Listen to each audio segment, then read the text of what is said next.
সেদিন গেছিলাম বিপত্তারিণী মায়ের বিগ্রহ আনতে কুমোরটুলিতে। তো ওখানে গিয়ে দেখলাম কত কত দুর্গা ঠাকুর তৈরি হচ্ছে, কাঠামো হচ্ছে, খড়ে গাদা, মাটির গন্ধ এত ভালো লাগছিল যে আর কিছুদিনের অপেক্ষা। মা আসছে এই পুজোর জন্য। সারাটা বছর আমরা কতটা অধীর আগ্রহে অপেক্ষা করে থাকি বলুন তো।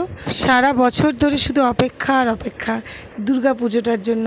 কেনাকাটা, মানে সব ঘুরতে যাওয়া, একসাথে হইচই করা, ফুচকা খাওয়া, সব কিছু এই মায়ের মানে আগমনের ওপর দিয়ে নির্ভর করে। খুব ভালো লাগছিল আমার এই কুমোরটুলিতে, মানে কাঁচা মাটির গন্ধ, মায়ের বিগ্রহ, ভোরবেলা মহালয়ার শোনা, মানে একটা নস্টালজিক একটা ফিলিংস, তাই না? তো আমার তো কুমোরটুলিতে গিয়ে মানে শুধু ঘুরছিলাম, চতুর্দিকে দেখছিলাম এই ঠাকুরগুলোই বড় বড় মণ্ডপে যাবে, আমরা মানে সবাই দল বেঁধে ঠাকুর দেখতে যাব, এটা